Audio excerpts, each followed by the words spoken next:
Apakah bisa share screen saya? Bisa. Oke. Iya. Sudah terlihat? Bisa.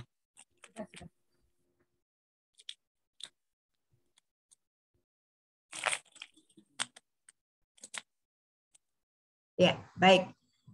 Sekali lagi, selamat sore teman-teman, khususnya teman-teman di Surabaya. Pertama-tama saya mengucapkan terima kasih karena saya diberi kesempatan untuk berjumpa dan berkenalan dengan saudara-saudara di Surabaya. Ya, terima kasih. Salam kenal. Saya Faria Anawati.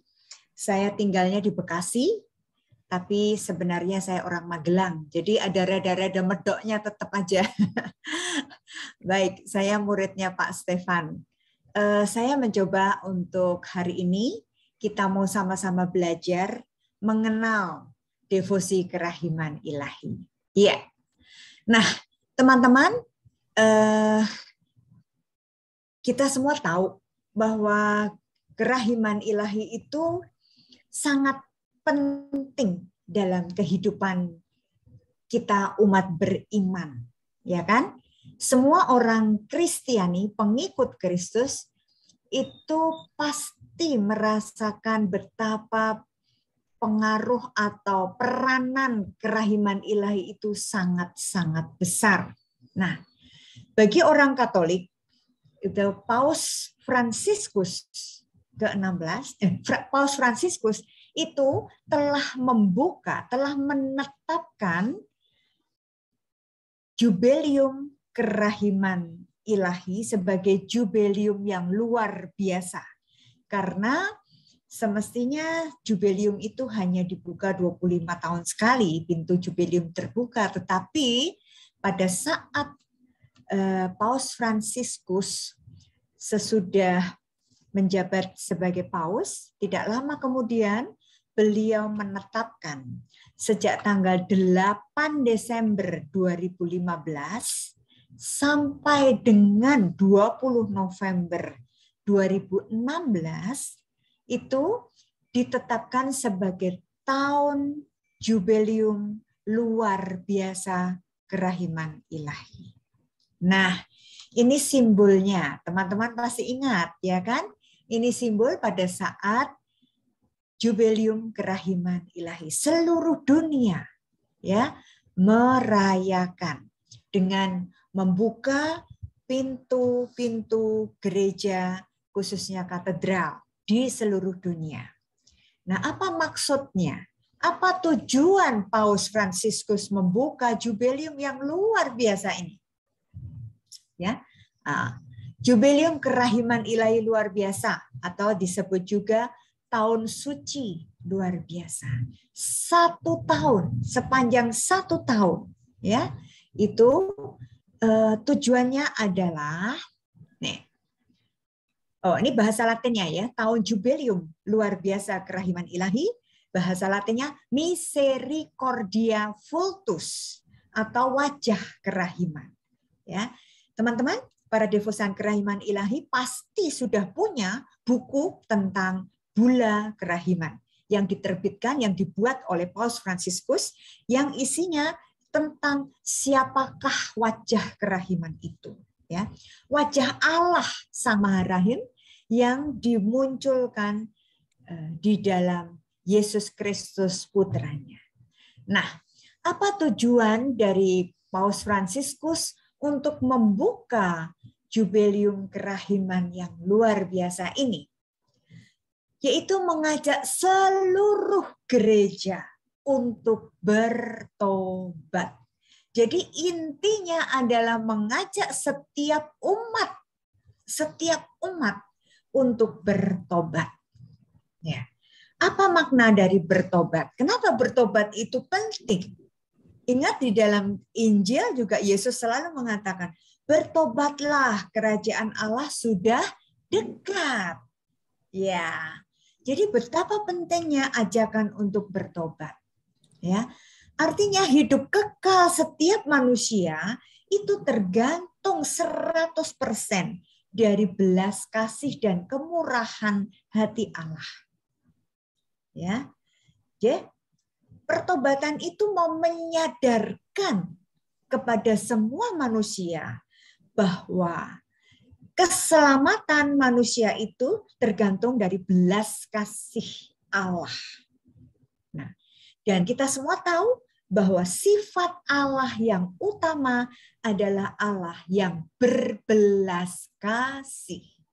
Maka inilah yang menjadi penting, ya. Atau para devosan kerahiman ilahi sudah tidak janggal atau tidak aneh setiap kali mendengar Allah yang Maha Rahim.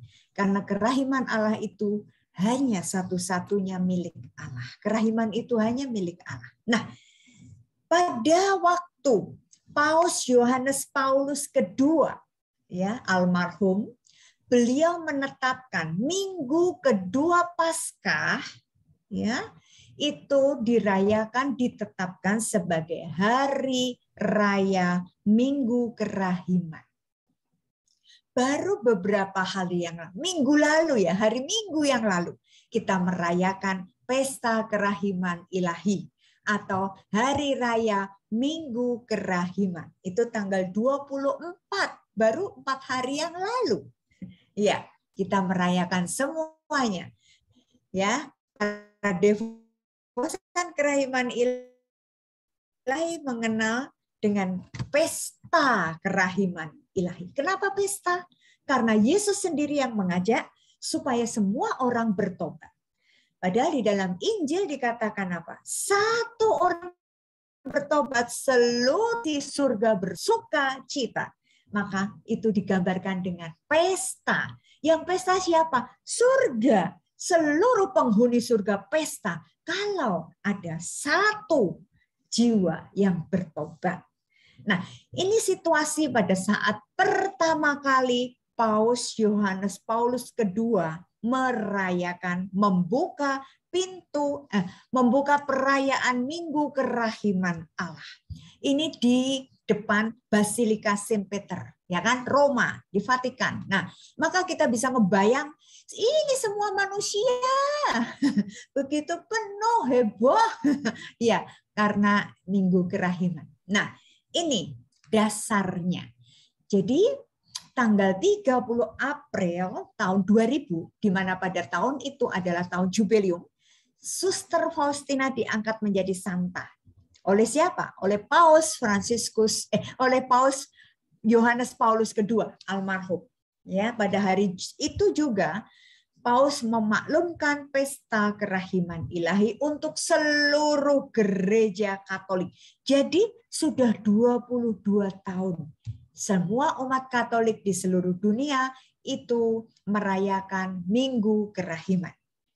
Nah, teman-teman, devosi kerahiman ilahi yang kita kenal ya sebagai devosi itu kekayaan gereja Katolik, ya. Devosi itu sebenarnya sifatnya adalah bebas.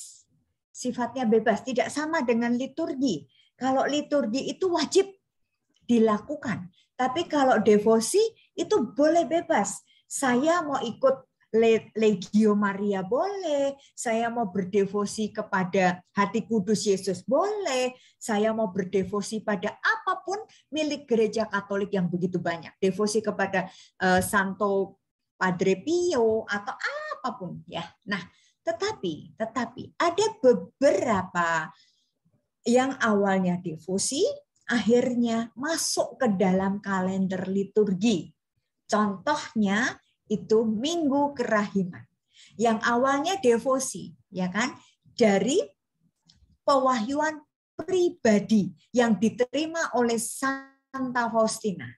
Itu pewahyuan pribadi. Tetapi akhirnya melalui proses kanonisasi dan seterusnya, akhirnya gereja Bapak Paus menetapkan bahwa devosi kerahiman ilahi khususnya pada hari pesta kerahiman ilahi dimasukkan di dalam liturgi. Maka itu jelas ya. Jadi ada hari raya Hati Kudus Yesus, ada hari raya Maria diangkat ke surga, dan seterusnya. Itu yang awalnya dari dari devosi menjadi liturgi. Nah, sekarang kita mau melihat apa sih sebenarnya devosi kerahiman ilahi itu. Karena ini adalah spiritualitasnya ya. Karena banyak ternyata teman-teman devosan kerahiman ilahi itu taunya kalau kita ngomong devosi kerahiman ilahi hanya tahu, oh itu doa koronka ya, oh itu jam kerahiman ya, oh itu yang ada gambarnya Yesus yang 2 sinar ya. Nah, sekarang mari kita melihat sebenarnya apa toh yang dimaksud dengan devosi kerahiman ilahi. Ya, mari kita belajar untuk memandang wajah Allah. Jadi mula-mulanya kita diajak untuk memandang wajah Allah. Ya, maka tadi Paus Fransiskus menekankan tentang wajah kerahiman Allah. Ya kan, misericordias vultus ya. Wajah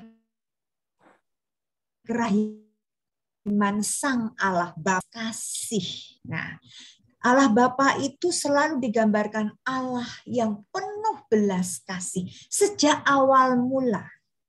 Sejak awal mula Allah Bapa menciptakan segala makhluk itu dasarnya karena belas kasih. Ya. Kemudian kita lihat sesudah kita memandang, kita diajak merasakan belas kasih itu. Ya, kita diajak merasakan. Rasakan. Karena belas kasih Allah itu bisa kita rasakan, ya. Kemudian sesudah kita merasakan, kita mampu merasakan kerahiman Allah, maka kita diajak untuk share, untuk membagikan, menyalurkan kerahiman Allah yang sudah kita terima. Untuk siapa? Untuk semua orang, untuk sesama manusia. Kenapa harus kita share? Karena Allah memberikan rahmat kepada semua manusia. Jadi kerahiman Allah itu milik siapa? Milik seluruh umat manusia. Kita ingat di dalam Injil Yohanes bab 3 ayat 16. Karena begitu besar kasih Allah kepada dunia ini, maka ia mengaruniakan putranya yang tunggal, supaya barang siapa percaya kepadanya tidak binasa, melainkan memperoleh hidup yang kekal, hidup nanti di surga. Maka teman-teman, devosi kerahiman ilahi itu betul-betul sangat amat penting. Ya, kalau nggak penting, kalau nggak dianggap penting oleh gereja, nggak mungkin Paus Fransiskus membuka Jubelium luar biasa kerahiman Allah. Nah, ini yang dimaksud memandang wajah Allah yang berbelas kasih. Para devosan kerahiman ilahi pasti sudah mempunyai gambar kerahiman Allah di rumah. Bahkan lebih dari satu, di meja tulis ada, di meja makan ada, di ruang tamu ada ya kan Bu ya, di mana-mana ada. Tetapi mari kita lihat, kenapa gambar ini menjadi penting? Karena Yesus mengatakan pandanglah gambar ini. Maka Faustina disuruh lukislah, ya kan? Nah, apa yang menarik di sini? Yesus menunjukkan hatinya. Lihat tangan kiri Yesus menunjukkan hatinya. Di dalam hati ini memancar belas kasih Allah. Dari lubuk kerahimanku yang terdalam, kata Yesus, memancar dengan 2 sinar. Ya kan? Sinar merah dan sinar pucat. Dan kita para devosan kerahiman sudah tahu apa artinya ini. Ya. Nah, tujuannya Yesus mengatakan pandanglah gambarku, di mana lihat hatiku, hati yang tertusuk tombak, yang mengeluarkan darah dan air. Itulah bukti Allah berbelas kasih kepada semua orang. Semua orang, teman-teman.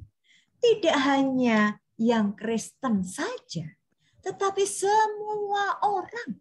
Ingat, Yesus disalib juga untuk semua orang. Bukan hanya orang yang sudah dibaptis saja. Ya. Nah, maka pesan Yesus di dalam Injil Lukas 6 ayat 36. Hendaklah kamu murah hati seperti Bapamu murah hati. Ya, itu pesannya Yesus. Oke. Nah, sekarang kita lihat. Jadi apa inti di kerahiman, devosi kerahiman ilahi? Ada 2 pilar kalau Pak Stefan mengatakannya ya. Yang pertama itu mengandalkan Allah. Kita orang yang berdevosi pada kerahiman Allah itu harus mengandalkan Allah. Nggak boleh mengandalkan diri kita sendiri. Nggak boleh mengandalkan siapapun selain Allah. Ya, jadi mengandalkan Allah itu hal yang utama. Lalu yang kedua apa? Berbelas kasih kepada sesama. Nah, ini 2 fondasi, 2 dasar yang penting untuk para devosan kerahiman ilahi. Ya, teman-teman. Nah, kesimpulannya mengandalkan Allah dan berbelas kasih itu kita kenal sebagai Yesus, engkaulah andalanku. Karena Yesus mengatakan apa di dalam Injil Yohanes bab 15? Di luar aku, kamu tidak dapat berbuat apa-apa. Ya, itu ya teman-teman. Ini spiritualitas dasar biblisnya dari devosi kerahiman ilahi. Maka sumbernya banyak dari Injil Yohanes.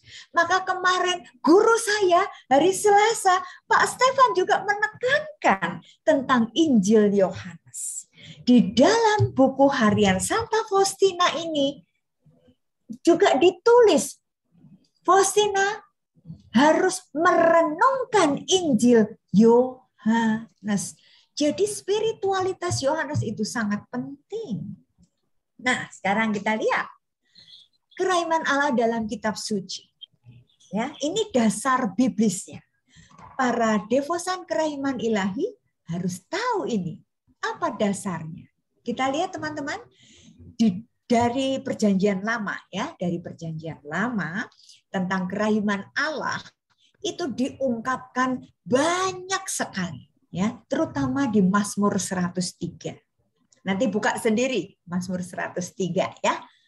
Yang terpenting adalah menggambarkan Allah yang selalu mengasihi umatnya. Umatnya ini bukan hanya umat pilihan, bukan hanya bangsa Israel sebagai bangsa pilihannya, tetapi semua manusia ciptaannya. Jadi artinya apa? Bahwa Allah selalu mengasihi semua manusia. Baik itu manusia yang sampai sekarang masih belum mau percaya kepada Dia, nggak apa-apa, Allah nggak peduli. Dari pihak Allah, Allah itu tidak pernah mengkotak-kotakkan, tidak pernah merasa ini yang paling saya kasihi. Tidak, semua di mata Allah sama. Derajatnya sama, statusnya kita sebagai manusia ciptaannya. Ya. Kemudian Allah selalu setia dengan janjinya. Lihat teman-teman perjalanan bangsa Israel waktu keluar dari Mesir. Bagaimana mereka? Sudah dibebaskan dari perbudakan di Mesir. Mereka dibawa menuju ke tanah terjanji. Tapi sebelumnya melalui Musa ya, Allah mengadakan perjanjian bahwa Allah akan menjadi Tuhannya dan bangsa Israel akan menjadi umatnya. Bahkan dikatakan bangsa Israel dan seluruh keturunannya. Tetapi apa yang terjadi teman-teman? Kita ingat Musa masih di atas di Gunung Sinai sedang berbicara dengan Allah, sedang diberi loh batu yang isinya hukum, 10 hukum Taurat, 10 hukum Allah. Ternyata begitu Musa turun, kaget Musanya. Karena mereka tidak setia kepada Allah. Tidak setianya gimana? Mereka menyimpang, menyembah berhala. Bahkan mereka membuat patung lembu emas. Dan mereka menyembah. Coba betapa sakitnya hati Tuhan dihianati oleh umat yang dikasihinya. Baru saja janji, swear janji, aku mau jadi umatmu Tuhan gitu.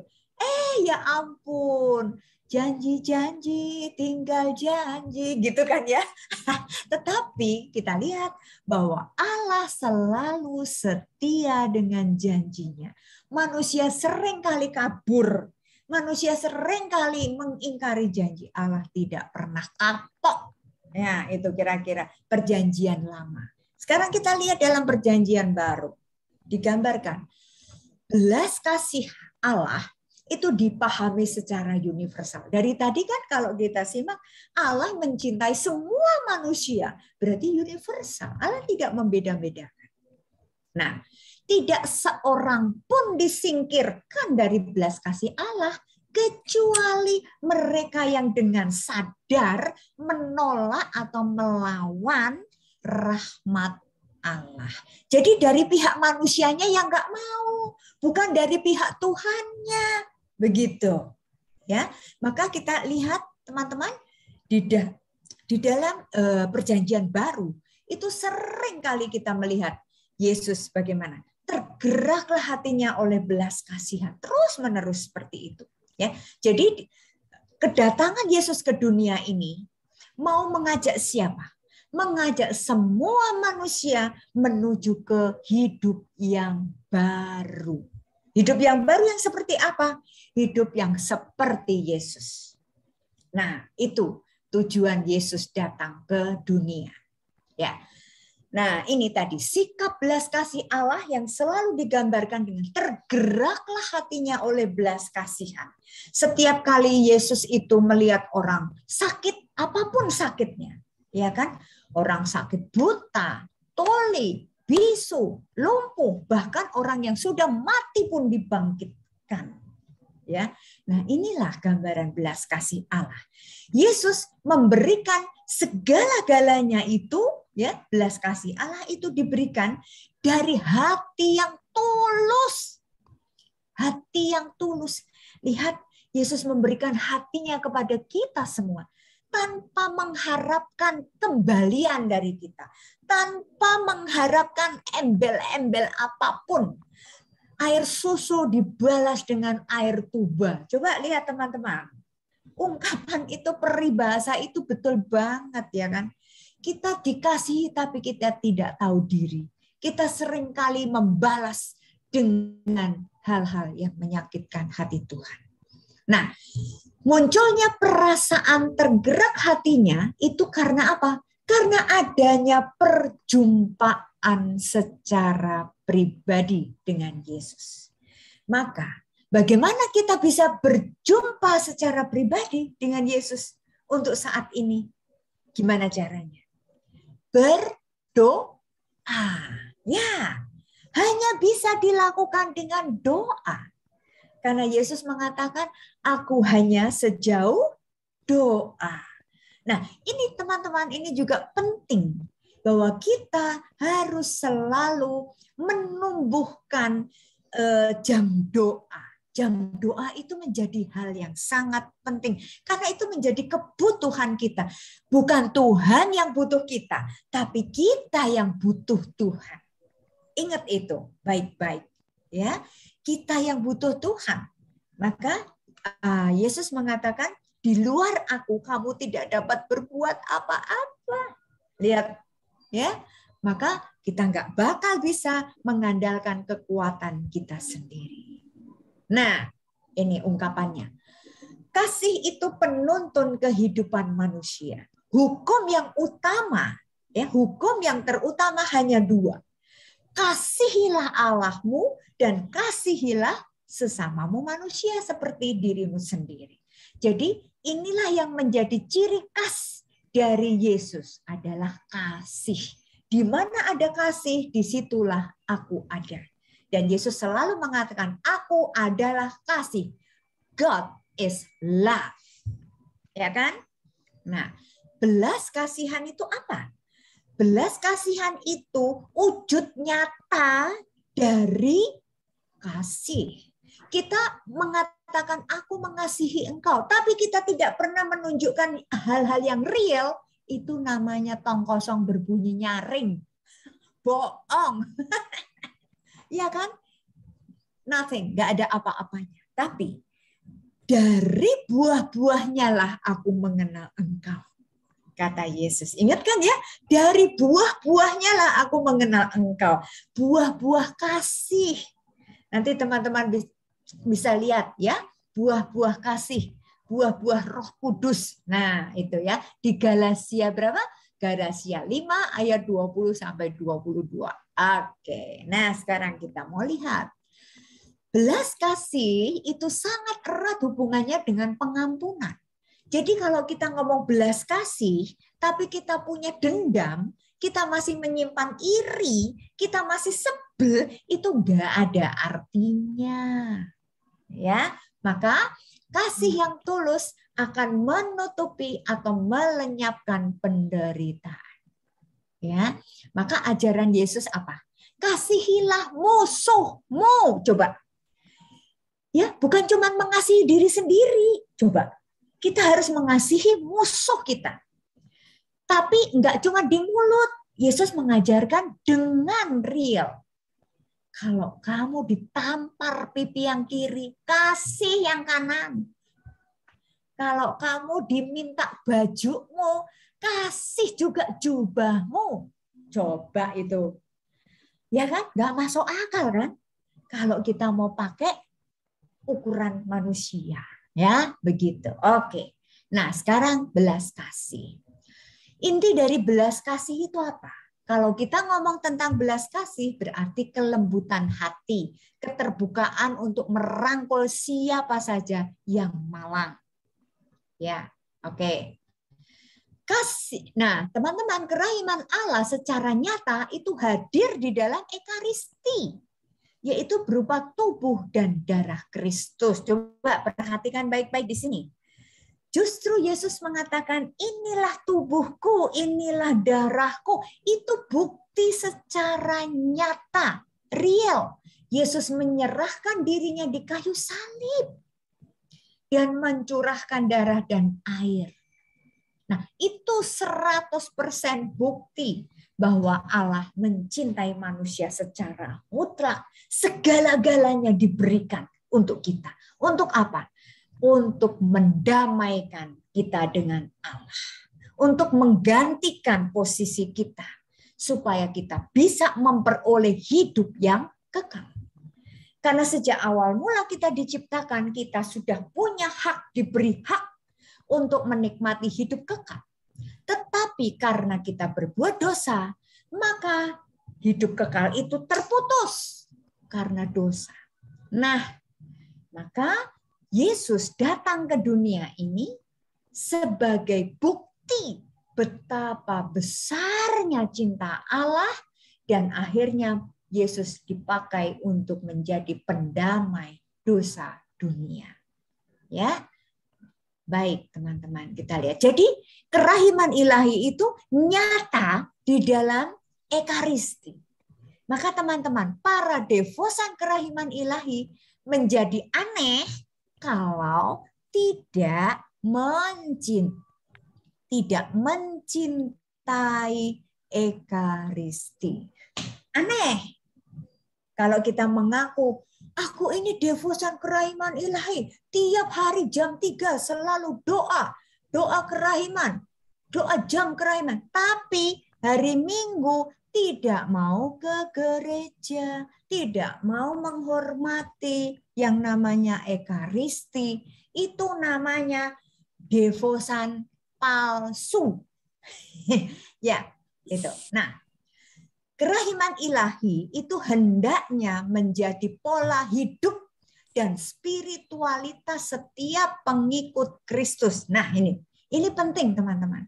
Dan ini yang mengatakan adalah Bapak Paus kita. Tertulis di dalam bula, ya. Nah,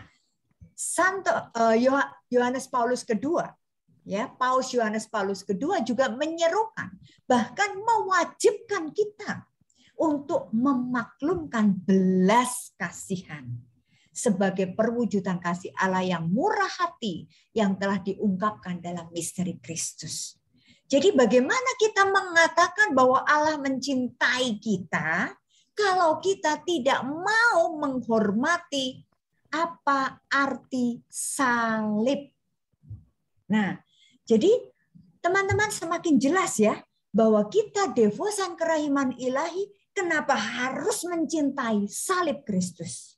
Karena disitulah letak kerahiman Allah. Ya, oke. Lalu secara liturgis, tadi saya sudah bilang, Paus Yohanes Paulus II almarhum sejak tahun 2000 menetapkan Minggu Kerahiman. Kapan? Paskah minggu kedua. Ya kan? Nah, ini para devosan kerahiman ilahi jangan cuma bangga merayakan pesta kerahiman, tapi nggak ngerti artinya apa. Ya, maka teman-teman, mari kita menjadikan kerahiman ilahi bukan hanya sekedar devosi, tetapi kita harus menjadikan sebagai dasar spiritualitas kita sebagai umat Kristiani. Nah, jadi Minggu Kerahiman boleh juga dikatakan sebagai jiwa yang berdosa.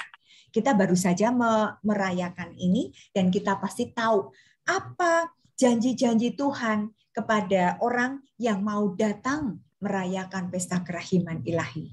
Ya, akan mendapatkan indulgensi penuh, pembebasan dari dosa-dosa dan hukuman terhadap dosa kita.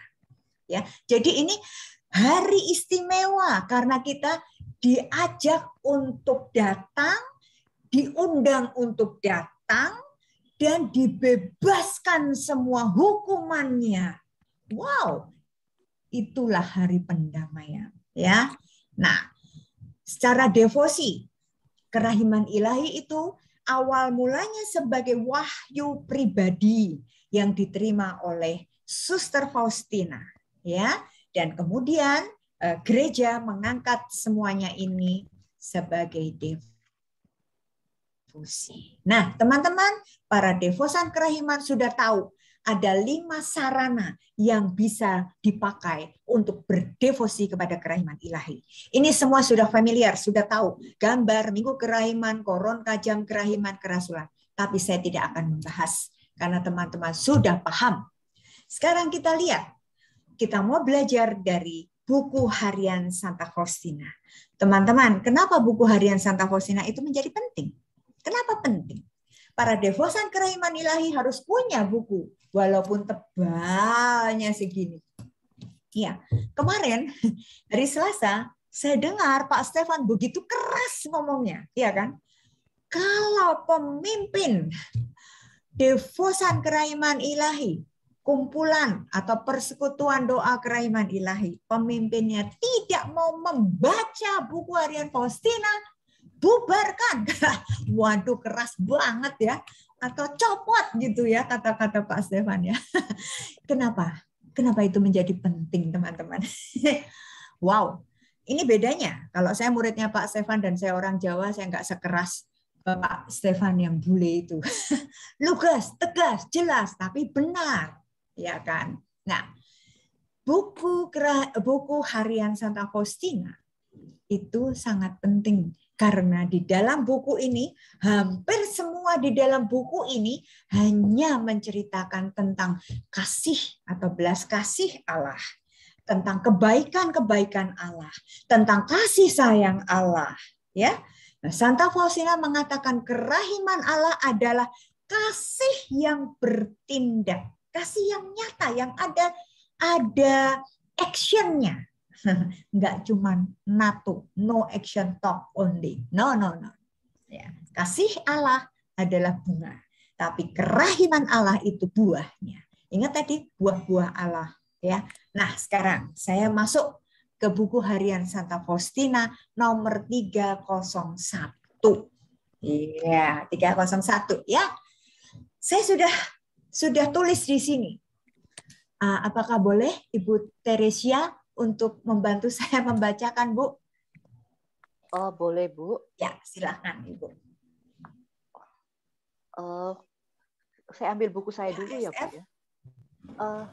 Iya, saya pas buku saya agak ini. Ini aja di layar. Oh, di layar. Oh, oke. Iya. Oke, makasih ya. Buku harian Santa Faustina nomor 301. Maklumkanlah bahwa kerahiman adalah sifat Allah yang paling tinggi. Kerahimanlah mahkota segala karya tanganku. Pengampunan dosa merupakan rahmat terbesar dari Allah yang Maha Rahim. Baik, terima kasih Ibu Tris. Coba teman-teman perhatikan baik-baik di sini. Yesus mengatakan bahwa sifat Allah yang paling tinggi adalah kerahiman. Ya.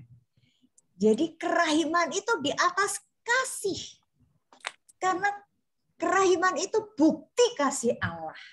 Jadi kita nggak bisa stop hanya dikasih. Tapi kita harus mewujudkan dengan berbelas kasih. Nah, itulah kerahiman. Jadi dikatakan kerahiman adalah mahkota dari segala karya tanganku, kata Yesus. Maka pengampunan dosa merupakan rahmat terbesar dari Allah yang Maha Rahim.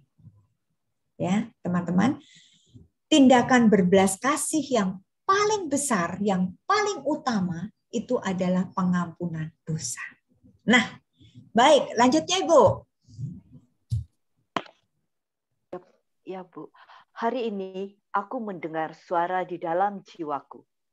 Oh, seandainya para pendosa mengenal kerahimanku, pastilah mereka tidak akan binasa dalam jumlah yang begitu banyak.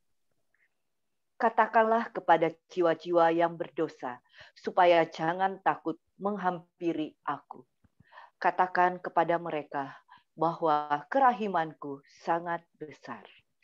Yes, makasih Ibu. Coba teman-teman kita lihat, sekali lagi kita perhatikan. Yesus mengatakan apa? Oh, seandainya para pendosa mengenal kerahimanku. Para pendosa itu siapa?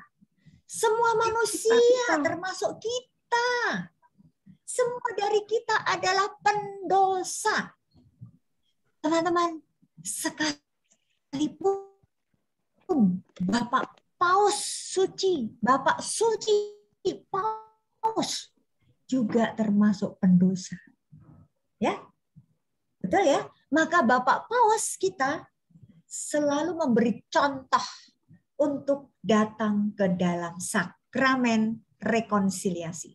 Paus walaupun disebut Bapak Suci juga melakukan sakramen tobat. Masuk ke dalam ruang pengakuan dosa. Karena apa? Karena merasa dirinya adalah pendosa. Nah, jadi Yesus mengatakan, seandainya para pendosa itu mengenal kerahimanku, pasti mereka tidak akan binasa dalam jumlah yang banyak. Jadi sangat disayangkan kenapa menolak kerahiman aku semuanya masuk ke neraka. Karena menolak kerahiman. Ya kan? Seperti tadi yang dikatakan di Yohanes 3:16. Barang siapa percaya kepadanya tidak binasa, melainkan memperoleh hidup yang kekal. Teman-teman, bukan kebetulan hari ini Injilnya tentang itu. Tadi saya baca, saya ikut misa pagi, saya baca juga berkali-kali. Wow, kok bisa sama ya? Padahal saya sudah mempersiapkan ini sudah cukup lama. Nah, lalu pesan Yesus kepada Faustina. Katakanlah kepada jiwa-jiwa yang berdosa supaya jangan takut untuk datang kepada Yesus. Ya, di dalam Injil Matius juga dikatakan, hai engkau yang letih, lesu, dan berbeban berat, datanglah kepadaku, aku akan memberikan kelegaan bagimu. Tapi yang datang banyak apa sedikit? Sedikit. Ya kan? Ya, itulah.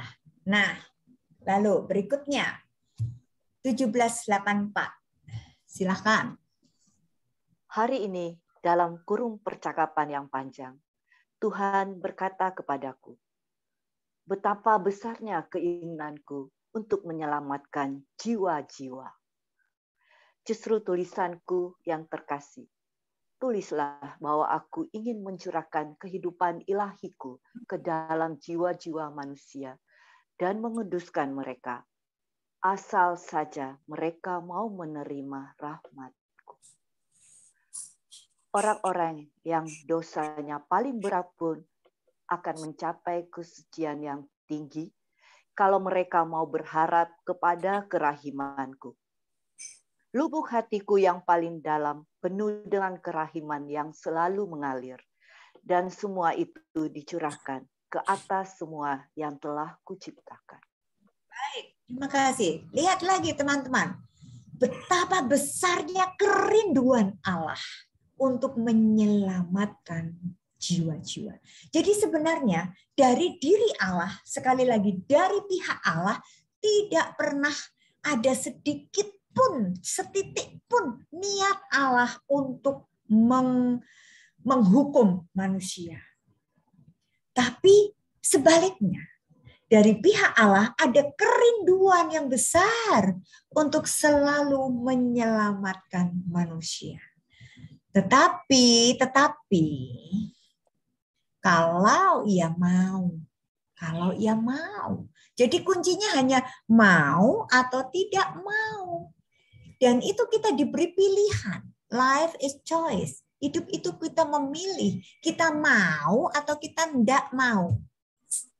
Ya, kita mau menerima pemberian Allah yaitu rahmat pertobatan atau kita tolak. Nah, itu terserah kita. Allah tidak pernah memaksa. Ya, maka pesannya Yesus kepada Santa Faustina, juru tulisku yang terkasih. Jadi Santa Faustina itu menuliskan buku yang setebal ini bukan karena pikirannya dia sendiri, teman-teman. Tapi disuruh oleh Yesus. Disuruh, juru tulisku yang terkasih, tulislah.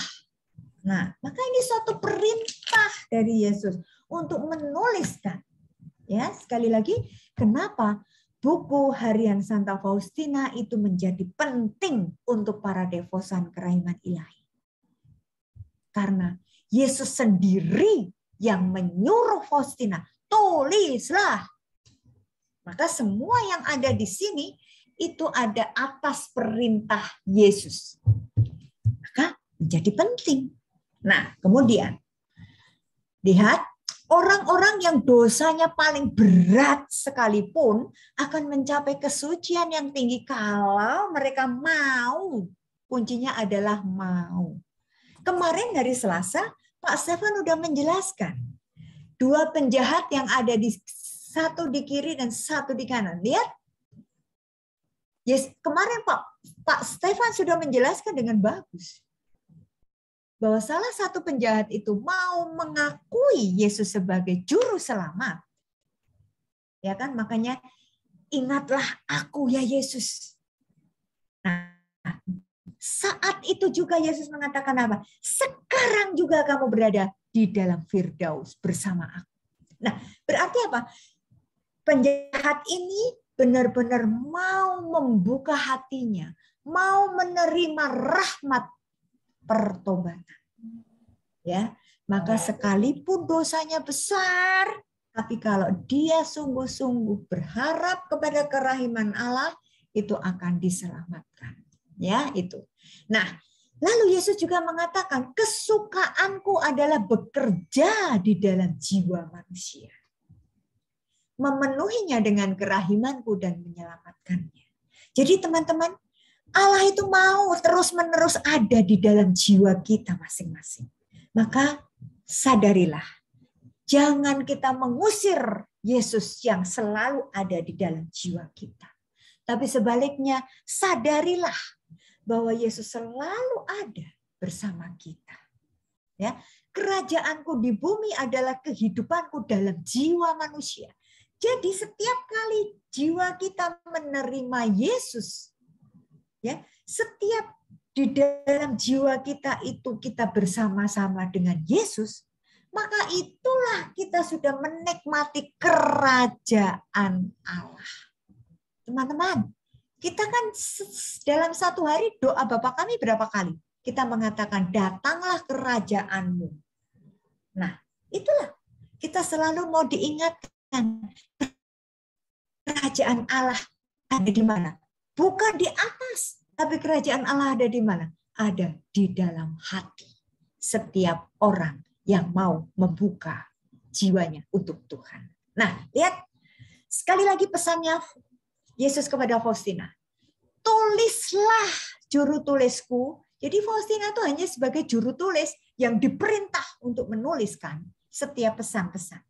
Yesus mengatakan, aku sendiri adalah penonton rohani bagi jiwa-jiwa. Maka Yesus mengatakan, hai, belajarlah daripadaku, karena aku lemah lembut dan rendah hati. Nah, dua syarat itu, lemah lembut dan rendah hati, itu yang harus kita miliki supaya kita bisa terus-menerus menjadi pembawa damai bagi sesama. Ya, lalu di sini aku menuntun mereka secara imam, maka kita harus tunduk kepada imam, karena imam atau pastor atau romo itu adalah wakilnya Yesus di dunia. Dan juga Yesus juga bisa memilih setiap orang kepada kesucian lewat jalan yang hanya aku sendiri yang tahu. Maka benar yang dikatakan, jangan menghakimi sesama. Kita tidak punya hak menghakimi. Jangan mentang-mentang. Jangan kita merasa tiap hari sudah doa koronka berkali-kali, sudah jam kerahiman, terus kita menganggap diri kita paling suci, diri kita paling hebat. Tidak, teman-teman. Karena siapa nanti yang bisa memasuki kerajaan Allah, menikmati hidup kekal, itu misteri Allah. Ya, tidak tahu. Hanya Yesus yang tahu. Ya, jadi ini tadi sepintas aja tentang Minggu Kerahiman. Kenapa Minggu Kerahiman itu penting? Karena pesta ini berperan luar biasa dalam devosi ini. Karena ada janji yang diberikan oleh Yesus bagi mereka yang merayakan. Tadi saya udah bilang, janjinya apa? Bahwa Yesus akan memberikan rahmat kerahimannya dengan mengampuni dosa dan hukumannya. Kita menemukan, kita mendapatkan indulgensi penuh. Kita menjadi manusia yang baru lagi. Ya kan? Coba bayangkan, luar biasa. Ya, ini hanya kerahiman. Ya, nggak usah saya bahas di sini. Tapi saya mau mengatakan bahwa hari Minggu Kerahiman itu harus menjadi pesta kerahiman. Harus gambarku yang sudah ada dalam jiwamu, aku merindukan adanya pesta kerahiman. Aku menghendaki agar gambar yang engkau akan lukis dengan kuas itu diberkati secara meriah pada hari Minggu pertama sesudah Paskah.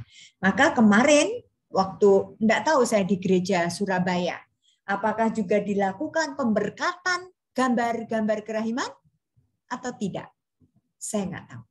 Tapi di gereja saya di Bekasi, di Gereja Santo Bartolomeus itu ada pemberkatan benda rohani. Juga penekanan bahwa pesta kerahiman itu telah muncul dari lubuk hatiku sendiri. Bukan karena dorongan seseorang untuk mengadakan pesta kerahiman Allah. Tetapi benar-benar muncul dari lubuk hati Yesus. Karena apa? Karena Yesus sangat-sangat mencintai manusia. Karena begitu besar kasih Allah. Nah, ini dia janji-janjinya. Ya, ini hanya review aja. Janjinya, 1, barang siapa hari ini menghampiri sumber kehidupan, akan menerima pengampunan penuh atas dosa-dosanya dan dibebaskan dari hukuman. Tadi yang saya sebutkan, indulgensi penuh. Ya, luar biasa.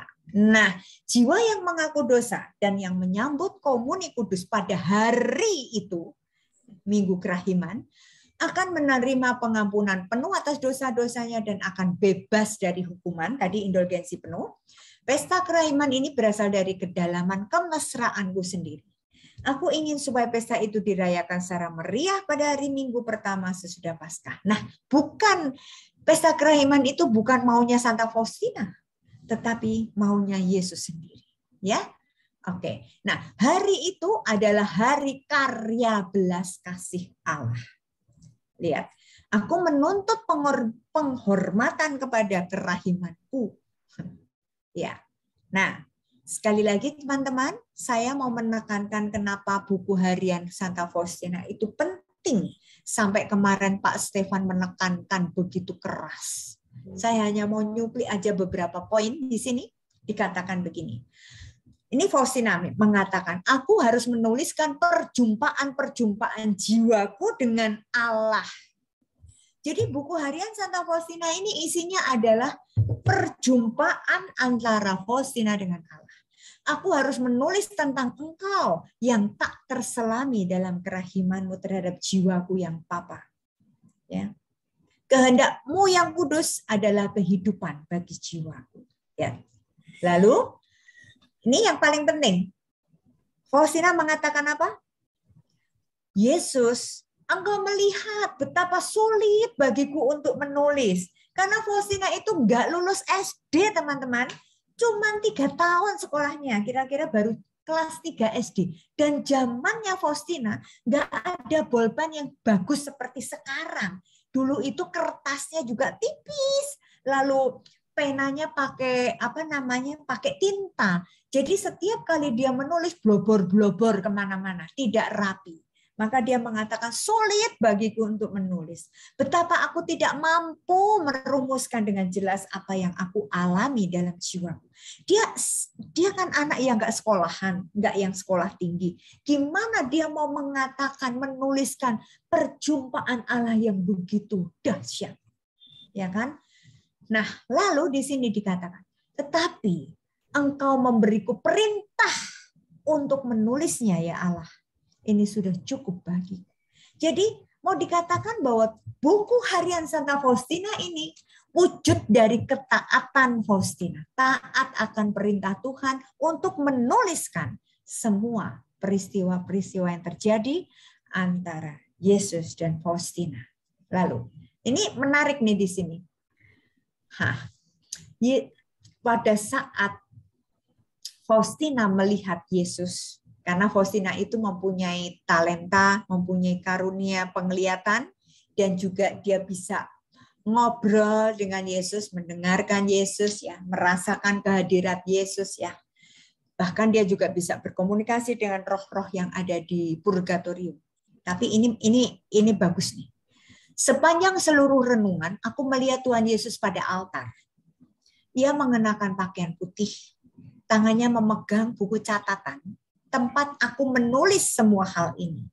Jadi buku catatannya Santa Faustina itu dipegang oleh Yesus sepanjang seluruh renungan. Yesus terus membuka halaman-halaman buku catatan itu dan tinggal diam. Artinya apa? Saya ngebayangin Yesus itu sedang mengoreksi, makanya dia diam sambil dilihat, dibaca. Ini Faustina nulisnya bener apa enggak? Nyimpang apa enggak, bohong apa enggak, kira-kira seperti itu, ya. Dan lihat, hatiku tidak mampu menahan api yang bernyala-nyala dalam jiwaku. Aku berusaha sungguh-sungguh dengan sekuat kehendakku untuk mengendalikan diri dan tidak membiarkan orang lain mengetahui apa yang sedang terjadi dalam jiwaku, ya. Tetapi menjelang akhir renungan aku merasa bahwa aku sama sekali tidak mampu mengendalikan diri. Kemudian Yesus berkata kepadaku, lihat, hei, Faustina ditegur, engkau belum menulis segala sesuatu dalam buku. catatan tentang kebaikanku kepada umat manusia. Ini teguran. Santa Faustina, sesudah aku ngecek buku yang sudah kau tulis, ternyata kamu masih belum menyeluruh, belum menuliskan secara semuanya. Aku ingin supaya engkau tidak menghilangkan suatu pun. Lihat, Yesus mau selengkap-lengkapnya Faustina menulis. Maka ini menjadi tebalnya segini. Kitab suci juga dikatakan, ini tidak semuanya tertulis. Kalau semuanya tertulis, wah, tidak cukup.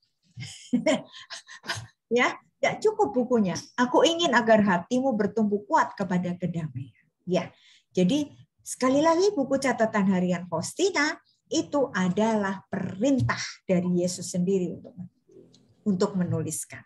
Faustina mengatakan, aku merasa tidak suka menulis. Dia jujur nih. Aku nggak suka nulis, aku sukanya di dapur aja, ya kan? Kemudian aku mendengar suara ini, putriku. Ini sebutan mesra dari Yesus kepada Faustina. Putriku, engkau tidak hidup untuk dirimu sendiri, tetapi untuk jiwa-jiwa. Nah, demi kepentingan mereka, menulislah.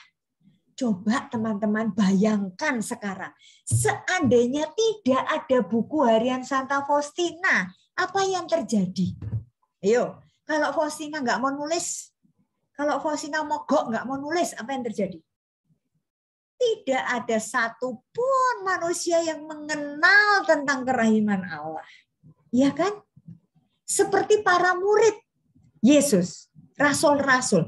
Dan murid-muridnya para rasul. Kalau tidak ada inisiatif menuliskan kitab suci, karena dari dulu zamannya Yesus itu pengajarannya lesan, ya pasti kita nggak punya warisan iman. Sekarang kita bisa tahu siapa Yesus, mujizat apa yang dibuat, Yesus itu gimana sepanjang hidupnya, itu kita tahu karena kita membaca kitab suci. Nah, demikian juga. Kalau kita tidak membaca buku harian Santa Faustina, berarti kita tidak tahu apa-apa tentang kerahiman Allah. Itu makanya kemarin Pak Stefan Lex sangat tegas mengatakan pentingnya.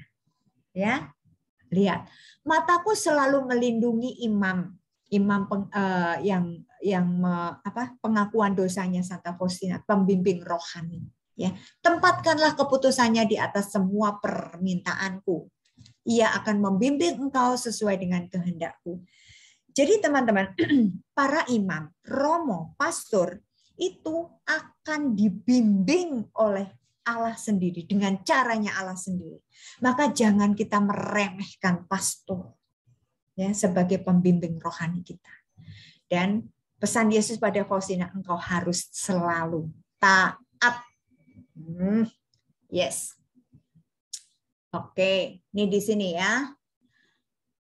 Engkau memerintahkan kepadaku untuk menulis mengenai rahmat yang engkau berikan kepadaku. Lagi-lagi, Faustina mengatakan, engkau yang memerintahkan aku untuk menulis.